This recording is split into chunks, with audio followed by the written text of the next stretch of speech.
denied blackmailing anyone altogether.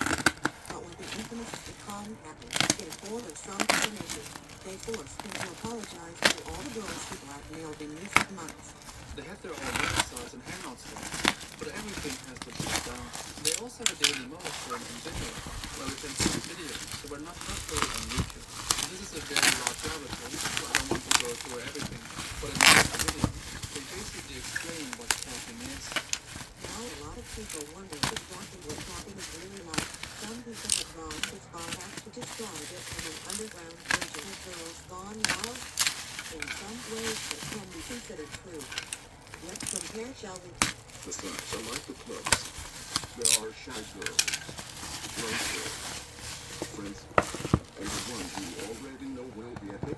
This would be a typical example of convincing a girl to flash a chat room. That would look something like this.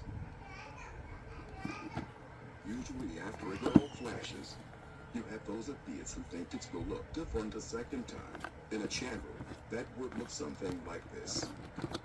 It's more or less harassing underage girls until they give in and do what they say, with the biggest difference being that during camping, you'll usually end up blackmailing your victim. Of course, there are a lot of differences between camping and Girls Gone Wild.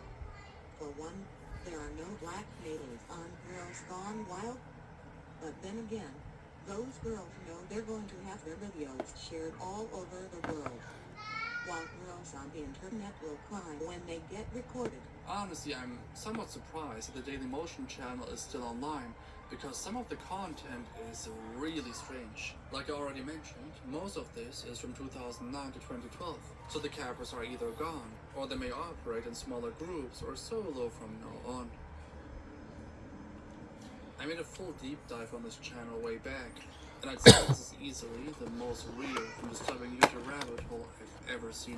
The videos show a guy that is being tormented and is being held in captivity with chains. There were real videos of him on YouTube getting burned with a furnace iron.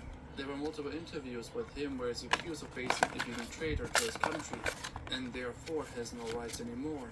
And he knows that no one will come to help him. I also have received multiple messages from viewers back then that decided to also look into this, and they are convinced that this must be real. But I always leave the possibility open that it might be the most elaborate troll in history, but it seems super unlikely. The topic is very unknown, and prior to my video, there were no mentions of this topic on YouTube. After my video, there was a Spanish channel that did a video on this as well, but it really didn't receive much recognition. In total, I managed to find 5 channels that were tied to this topic, but in actuality, there were a lot more. The channels in question seem to be all banned now, but I archived some of the footage. In this video, we will mainly focus on only one channel named Aristillo Santiago Cortes.